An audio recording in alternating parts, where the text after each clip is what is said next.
जय श्री कृष्णा। आप सभी का स्वागत है। आज हम बैसाख मास के शुक्ल पक्ष में पड़ने वाली मोहिनी एकादशी की व्रत कथा सुनेंगे। कथा को सुनने से हमारे समस्त पापों का नाश होता है, हजारों गौदान का हमें फल मिलता है।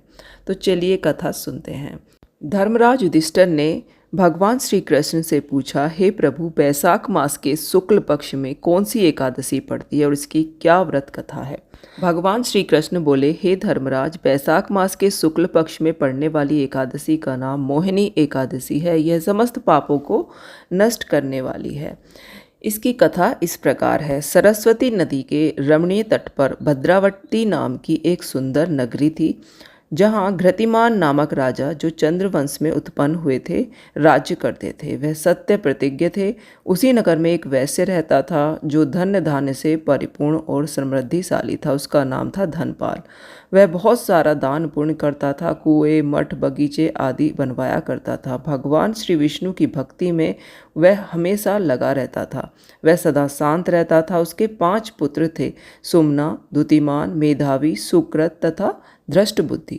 धृष्टबुद्धि 5वां था। वह सदा बड़े बड़े पापों में संलग्न रहता था, जुए आदि दुर्व्यसन करता था। वह वेश्याओं से मिलने के लिए भी लालायित रहता था। उसकी बुद्धि ना तो देवताओं की पूजा में लगती थी और ना ही पितरों और ब्राह्मणों के सत्कार में। एक दिन उसके पिता ने वेश्या को उसके साथ घूमते हुए चौराहे पर देखा, जिससे वह क्रोधित हुए और उन्होंने उसे घर से बाहर निकाल दिया। बिना पैसे के वेश्याओं ने भी उसको छोड़ दिया और बंधु बांधुओं ने भी उसका परित्याग कर दिया। अब वह दिन रात दुखी रहने लगा, चोरी करने लगा, बहुत ही कष्ट उठाता और इधर उधर भटकने लगा। एक दिन किसी पुण्य के उदय होने से महर्षि कौटिन्य के आश्रम पर जा पहुंचा। बैसाख का महीना था। तपोधन कौटिन्य गंगा जी में स्नान करके आए थे तो उनके शरीर से कुछ बूंदें उसके शरीर पर गिर गईं, जिससे कि उसके पापों का नाश हुआ। इसके बाद वह हाथ जोड़कर ऋषि के सामने खड़ा हो गया और पूछने लगा, हे ऋषिवर, कुछ ऐसा उपाय बताएं जिससे कि मेरे समस्त पाप नष्ट हो जाएं। ऋषि ने उस पर दया की और कहा कि बैसाख मास के शुक्ल पक्ष में मोहिनी नाम की एकादशी आएगी। उसका व्रत तुम विधि विधान से करो, तुम्हारे समस्त पाप नष्ट हो जाएंगे। यह सुनकर वह बड़ा प्रसन्न हुआ।